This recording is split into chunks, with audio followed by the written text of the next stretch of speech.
In 1812, a Royal Navy frigate sat motionless in the English Channel and watched a small American vessel sail circles around her. The frigate carried 38 guns. She had been built to dominate any ship her own size and outrun anything smaller. She did neither that day. The American vessel was half her tonnage, carried a fraction of her armament, and was crewed by men who had not been to sea as long as the British crew had been alive. And still, when the frigate turned to chase, the Americans simply angled into the wind and walked away. Not ran, walked. Casually, almost lazily, the frigate's captain wrote in his log that night that the chase had been useless. He did not name the ship he had failed to catch. He did not need to. By 1812, every officer in the Royal Navy knew what it meant when a small two-masted vessel turned upwind and disappeared. This is the story of the schooner, the ship that didn't change naval combat, the ship that canceled it, the vessel that asked a question no warship had ever thought to ask, and in answering it, made the most powerful navy in the world look slow, blind, and old. Before we dive in, comment where in the world you're watching from, and don't forget to click subscribe, part 2. There's a particular kind of power that does not announce itself. It does not roar across a deck or thunder from a gun port. It moves quietly, and by the time you understand what it has already gone past you. In the age of fighting sail, no vessel embodied that kind of power more completely than the schooner. For 300 years before her, the question that defined naval warfare had always been the same. How many guns? How thick the hull? How many men on the rigging? The answer was always more cannon, more timber, more crew, more sail area, more everything. The biggest ship won. The captain with the most weight of broadside walked away with the prize. Naval architecture was a long, expensive argument about scale. The schooner did not argue. She left the conversation entirely. She was not built to win fights. She was built to never be in one. While the great warships of Europe lined up against each other in formal battle lines, the schooner slipped past their flanks, ran inside their guard, and was halfway to the next coast before the lookouts in the tops could call her position. She made the most powerful weapons on the ocean irrelevant by simply refusing to be where they were pointed. She was a question disguised as a ship. The question was this: what if you never had to be where the guns were? What if the entire concept of pursuit could be broken by geometry, by canvas cut at a different angle, by masts raked at a slightly different pitch? What if the answer to 100 cannon was not more cannon, but a faster hull? The schooner answered that question for almost 2 centuries. She answered it for smugglers and privateers, for pilots and fishermen, for revolutionaries and criminals. She answered it in shallow water and deep ocean, in hurricanes and calm. She answered it so thoroughly that empires changed their laws to try to stop her and failed. The men who built her did not write doctrine. They did not publish treatises on naval theory. Most of them never wrote anything at all. They were colonial shipwrights working in small yards along the American coast and on the rocky shores of Bermuda. They learned by building, breaking, and rebuilding. They learned from fathers who had learned from fathers. And what they produced, almost without realizing it, was the first ship in history that refused to play by the rules of European naval warfare. She was the answer to a question Europe had never thought to ask. Part 3, the year was around 1700. The Atlantic was an English ocean in name and a chaotic ocean in fact. The great powers of Europe had spent the previous century building larger and larger warships, square-rigged behemoths designed for fleet actions in the open sea. The first-rate ships of the line carried over 100 guns. The frigates that escorted them carried 30 to 40. These were the dominant vessels of European naval thinking, and they had been refined to a deadly perfection in the cold waters of the North Sea and the English Channel. The problem was that the European warship had been designed for a European war. She was built to fight in formation, to hold a line of battle, to trade broadsides with another ship of similar size at close range until one of them broke. She needed deep water to maneuver. She needed a large crew to handle her sails and her guns. She needed steady, predictable winds. And even then, she could not sail closer than 6 points off the wind, which meant that any vessel attempting to escape upwind had a fighting chance. In American waters, none of these assumptions held. The colonial coastline was a different ocean entirely. It was a long, broken shore of bays, inlets, marshes, and sandbars. The Chesapeake Bay alone covered nearly 200 miles, fed by dozens of rivers and choked with shallow water that no European warship could enter without grounding. The barrier islands of the Carolinas were a maze of shifting sands and unmarked channels. Bermuda, sitting alone in the North Atlantic, was ringed by coral reefs that had wrecked more European ships than any naval engagement. And the weather. The North American coast produced winds that European sailors did not know how to read. sudden squalls, hurricanes from June to November, long stretches of light air punctuated by violent gusts. The reliable trade winds of the open ocean did not exist here. A vessel that needed steady wind to be useful was a vessel that spent half its time sitting still. The men who lived on these shores had no choice. They had to design ships that worked in this environment. They could not import European doctrine because European doctrine produced ships that ran aground, sailed badly in fluky winds, and could not enter the very harbors they were supposed to defend. The colonies needed something else, something nimble, something that could thread the inlets, ride out the squalls, and operate with the small crews available in a sparsely populated country. What they needed had no name yet.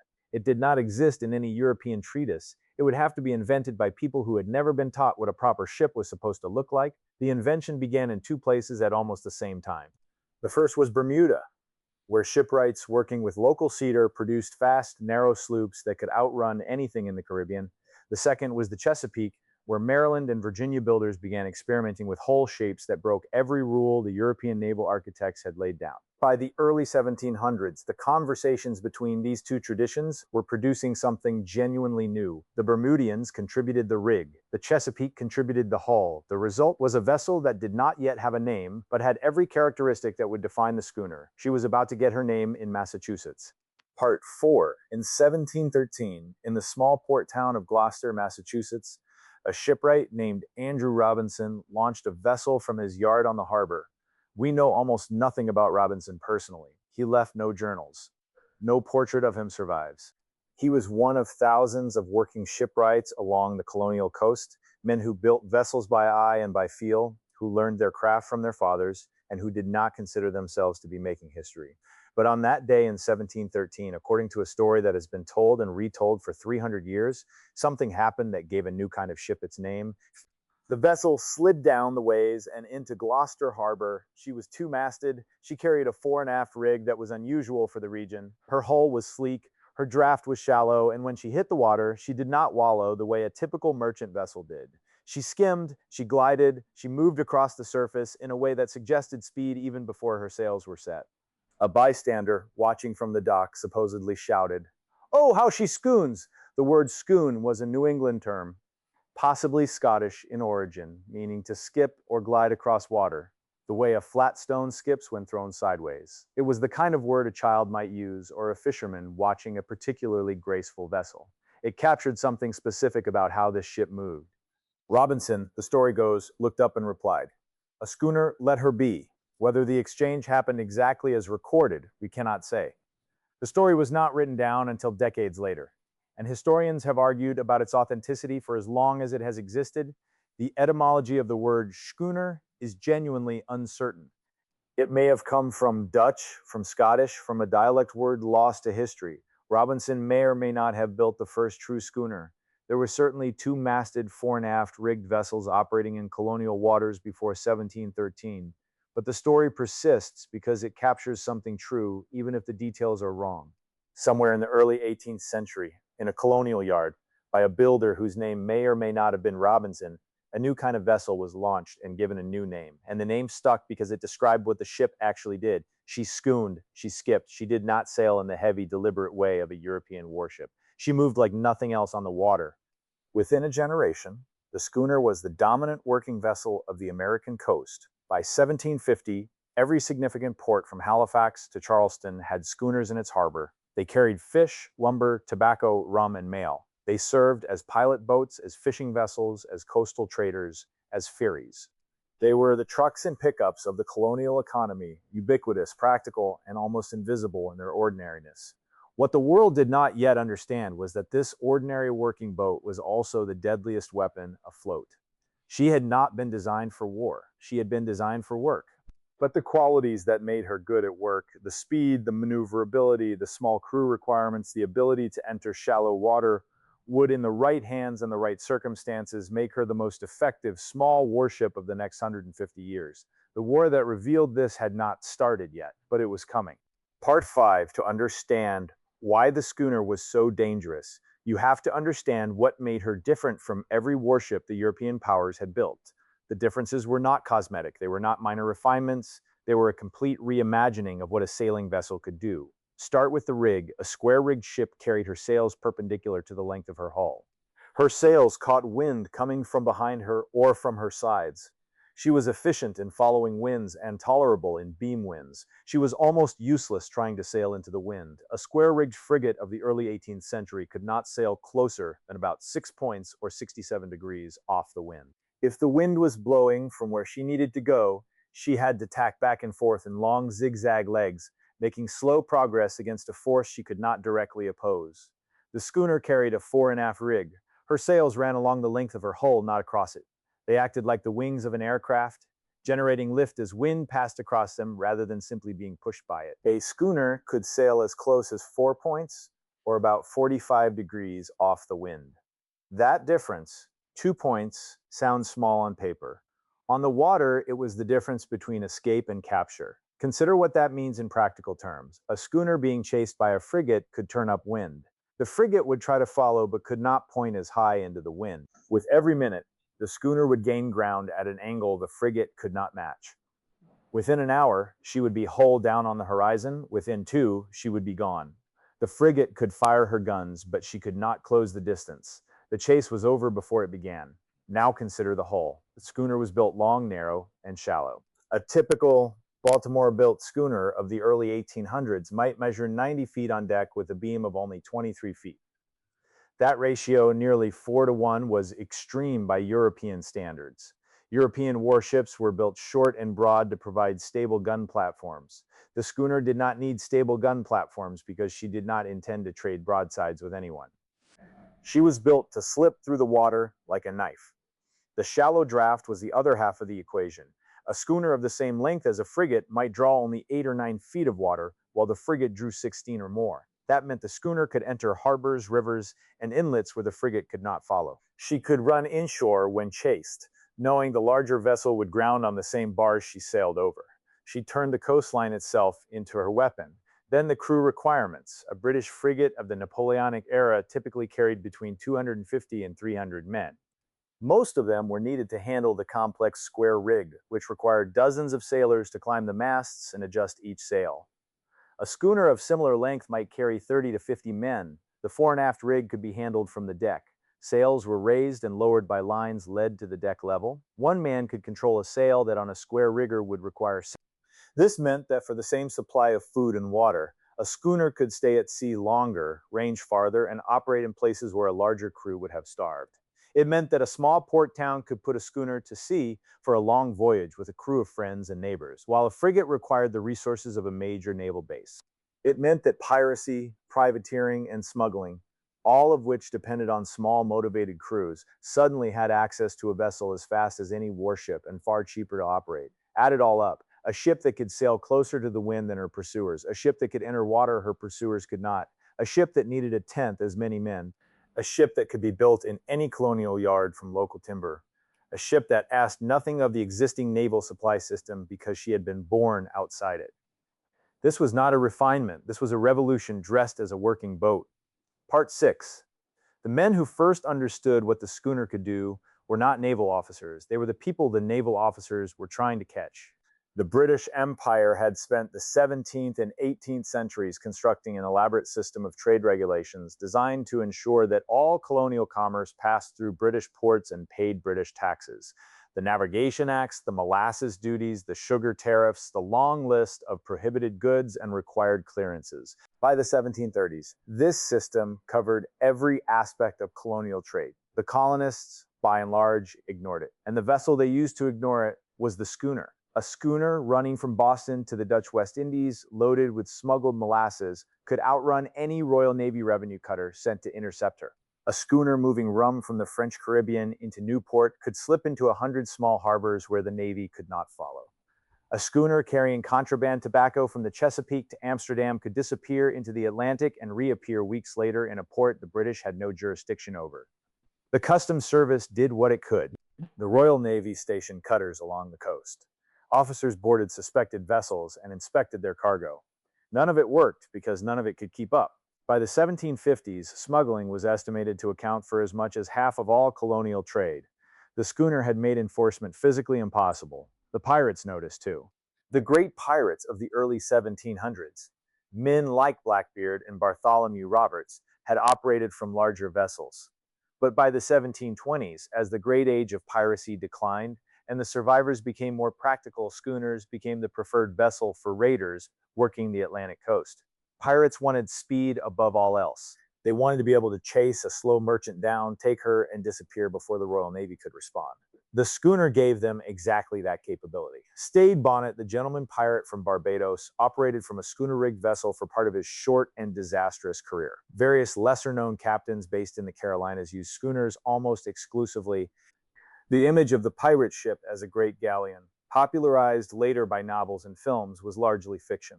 The real pirate vessel of the 18th century was small, fast, and rigged fore and aft. She was almost always a schooner or a sloop, and increasingly the schooner won out because of her superior performance to windward. The pilots of the colonial coast also embraced. A pilot was the local navigator who guided larger ships into and out of difficult harbors.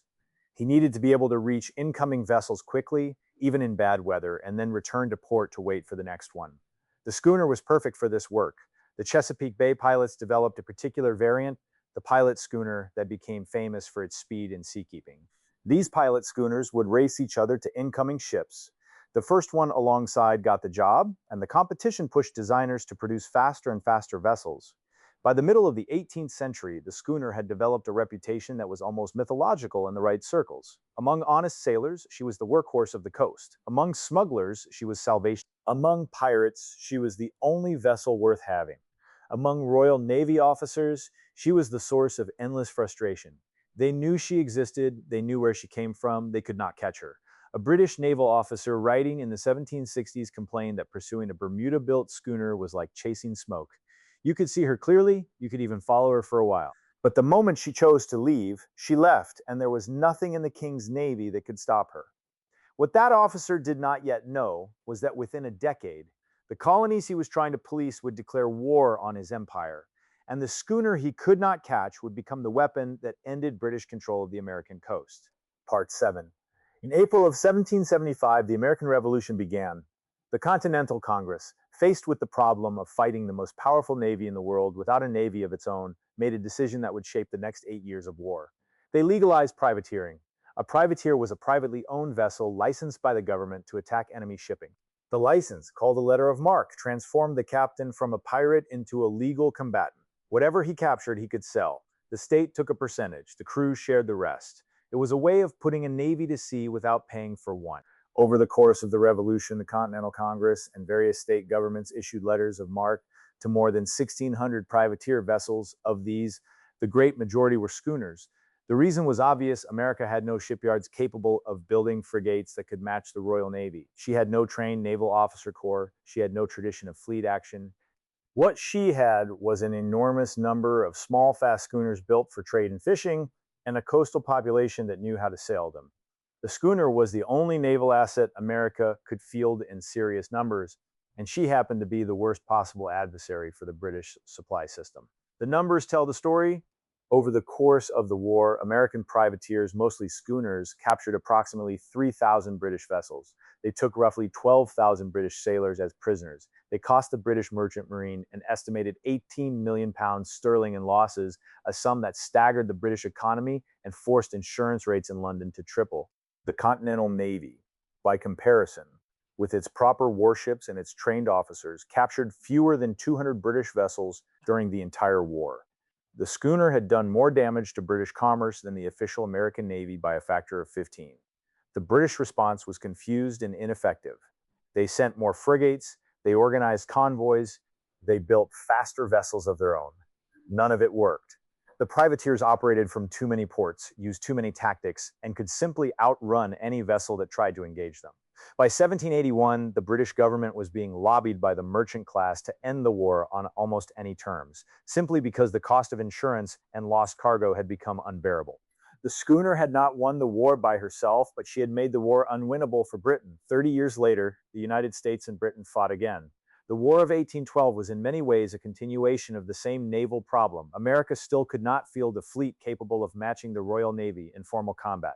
America still had a vast supply of schooners and men who knew how to sail them. And so the same strategy was deployed on an even larger scale. The most famous of the War of 1812 privateers was the Chasseur, a Baltimore Clipper schooner commanded by Captain Thomas Boyle. The Baltimore Clipper was a refined version of the colonial schooner, longer, sharper, and faster. Developed in the yards of the Chesapeake in the late 18th century, the Chasseur was 115 feet long, carried 16 guns, and crewed about 100 men. In the summer of 1814, Boyle sailed the Chasseur into the English Channel. He was a single vessel operating thousands of miles from any American base. He should have been hunted down within days. Instead, Boyle captured 18 British vessels over the course of 3 months. He sailed openly along the coast of England, taunting Royal Navy patrols. And on August 27, 1814, in one of the most audacious acts in the history of naval warfare, he sent a notice to be posted at the door of Lloyd's of London. The notice declared a formal blockade of the entire British Isles by Captain Thomas Boyle of the schooner Chasseur, acting alone. Think about what that means on the water. A single American schooner had just declared a blockade of the largest naval power on Earth. It was theater. Everyone understood it was theater, but the theater worked because no one could prove him wrong. British insurance rates spiked. British merchants demanded protection. The Royal Navy diverted ships from the war effort to hunt for the Chasseur and never caught her. Boyle sailed home to Baltimore with his prizes. The Chasseur was renamed the Pride of Baltimore in honor of the voyage. The schooner had completed her transformation from working boat to legend. Part 8. There is a darker chapter in the story of the schooner, and it must be told. In 1807, the British Parliament passed the Slave Trade Act, banning the transatlantic slave trade across the British Empire. The United States followed with its own ban that same year. Over the next 2 decades, every major European power signed treaties prohibiting the trade. By the 1820s, what had been a legal industry for 3 centuries was now an international crime. The Royal Navy was assigned to enforce the ban. The West Africa Squadron, based at Sierra Leone, patrolled the African coast searching for slave ships and freeing the human cargoes they found. It was a serious effort. Over the next 60 years, the West Africa Squadron would capture more than 1,600 slave vessels and free approximately 150,000 people. But the slave trade did not die. It continued illegally for decades, and the vessel that made it possible was the schooner. A legal merchant ship in the early 19th century was a slow, heavy vessel designed for cargo efficiency. She could not run from a Royal Navy patrol. An illegal slave ship needed to do exactly that. She needed to embark her cargo on the African coast, cross the Atlantic, deliver the surviving captives to a buyer in Cuba or Brazil, and return for another voyage. At every stage of that journey, she was hunted. The only way to survive was to outrun her pursuers.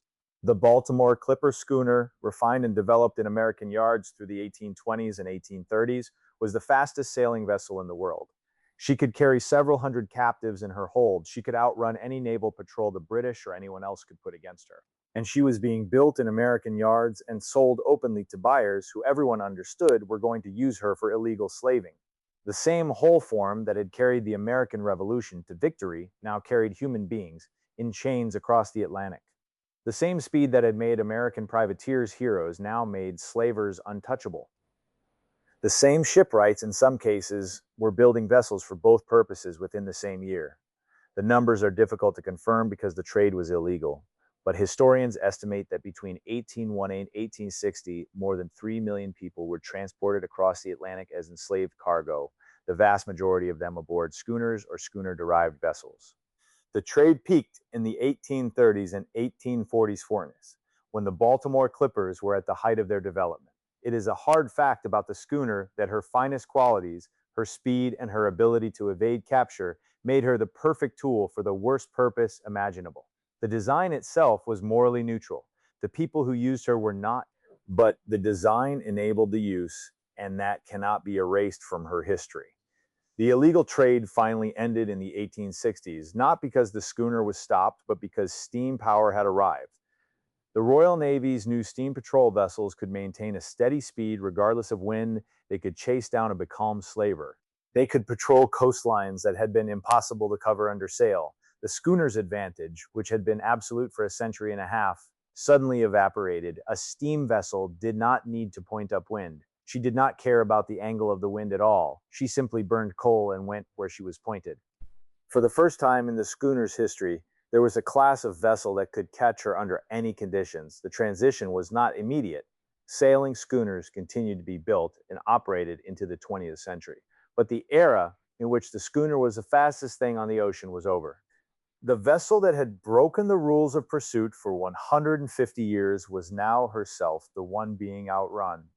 Part 9, she did not sink. That is the remarkable thing about the schooner. The great warships of the Age of Sail are all gone. The frigates and ships of the line that had dominated the oceans for 2 centuries were broken up, burned, or scuttled. The pirate vessels of the Golden Age lie on the seafloor or have rotted away in forgotten harbors. The slave ships, mercifully, are mostly lost as well. But the schooner kept working. When she could no longer outrun a Royal Navy steam patrol, she went back to what she had been built for in the first place: carrying cargo, catching fish, moving people from one port to another. She remained well into the 20th century, the most efficient sailing vessel in the world for coastal trade. She did not need coal. She did not need a large crew. She did not need expensive maintenance. She just needed wind. And there was always wind on the Great Lakes. Schooners carried lumber, grain, and iron ore from the 1850s through the 1920s. At the peak of the trade, there were more than 1,500 schooners working the lakes, hauling cargo between Duluth, Chicago, Cleveland, and Buffalo. They were the trucks of an industrial economy, ferrying the raw materials of the American Industrial Revolution across freshwater seas. When steamships finally displaced them, the schooner did not disappear. She simply moved to other work. In New England, the schooner became the dominant fishing vessel. The Gloucester schooners, named after the same port where Andrew Robinson had launched his first schooner in 1713, dominated the Grand Banks cod fishery for more than a century. They were beautiful ships, sharp and fast, descended in a direct line from the colonial originals. Some of the most famous racing schooners in history came out of this fishing tradition. In 1921, in Nova Scotia, a fishing schooner was launched at the Smith and Rulin Yard in Lunenburg. Her name was Blue Nose. She was designed by a young naval architect named William Rue E., who had never formally trained as a shipbuilder. He had simply grown up sailing schooners and understood them intuitively. The Blue Nose was built to fish, but she was also built to race. The International Fisherman's Trophy was a competition held between American and Canadian schooners, and the Blue Nose was Canada's answer to a string of American victories. From 1921 to 1938, she defended the trophy against every challenger and never lost a series. She was, by any measure, the fastest sailing fishing vessel ever built. In 1937, the Bank of Canada put her image on the Canadian dime. She is still there. Every Canadian dime in circulation carries the silhouette of a fishing schooner from Lunenburg, the most successful racing vessel in the history of her type, a working boat that became a national symbol. The original Blue Nose was lost in 1946, wrecked on a reef off Haiti, while working as a freighter. But a replica, the Blue Nose 2, was launched in 1963 from the same yard, built to the same lines. She still sails as a goodwill ambassador for Nova Scotia. She is not alone. Around the world, surviving schooners continue to operate. The Pride of Baltimore, too, a replica of the famous Chasseur, sails from her home port to remind people of what the Baltimore Clippers once were. The Adventurous, built in 1913, still teaches sailing in the Pacific Northwest. The Ernestina Morrissey, built in 1894, has been restored and operates from Massachusetts. The Mystic Seaport schooner fleet preserves a working memory of the design. These are not museum pieces frozen behind glass. They are working ships. They go to sea. They sail with crews. They demonstrate to anyone who cares to watch what made the schooner so dangerous and so beautiful for so long. What does the schooner tell us about ships and about the people who built them? She tells us that the most powerful innovations do not always come from the most powerful places. The European naval powers of the 18th century had every advantage. They had centralized resources, trained architects, royal patronage, and centuries of accumulated experience. They did not produce the schooner. The schooner came from anonymous colonial shipwrights working in small yards, building by feel and instinct, solving local problems with local materials. The revolution in naval design happened at the margins where no one was looking. She tells us that speed is its own kind of weapon. The naval theorists of her era assumed that combat power meant firepower. The schooner proved that combat power could also mean the ability to refuse combat entirely. She did not need to win battles because she did not have to fight them. Her advantage was geometric, not material. She rewrote the equations of pursuit, and the equations stayed rewritten until steam arrived. She tells us that good design is morally neutral, and that this is a problem we cannot solve by blaming the design. The schooner carried smugglers and patriots, fishermen and pirates, immigrants and slaves. She did what she was built to do regardless of who was at her helm. The fact that her greatest virtues were used for both the best and the worst purposes in human history is not an indictment of the schooner. It is an observation about humanity. The tool reflects the hand that holds it, and she tells us, finally, that some designs are simply correct. The fore and aft rig, the long sharp hull, the shallow draft, the small crew. These choices were right when they were made in 1713, and they are still right today. Modern sailboats, racing yachts, working coastal traders all over the world owe a direct lineage to the colonial schooner. The shape of the schooner is the shape we still use when we want to sail fast in difficult water. 300 years of refinement have not improved on the basic idea. She is still out there. On any given summer day, somewhere on the coast of Maine or Nova Scotia or Chesapeake Bay, a schooner is sailing. Her topsails are set. Her bow is sharp. She is heeled over slightly, water foaming along her lee rail, moving fast on a beam reach with the wind she was designed to use. She is doing what she has always done. She is going somewhere quietly faster than anything else around her, asking nothing of anyone. The Royal Navy frigates that hunted her are gone. The empires that built them are gone. The wars she fought in are remembered only in books. She is still going. Some ships were never meant to be caught, and some, having outrun everything, simply keep sailing.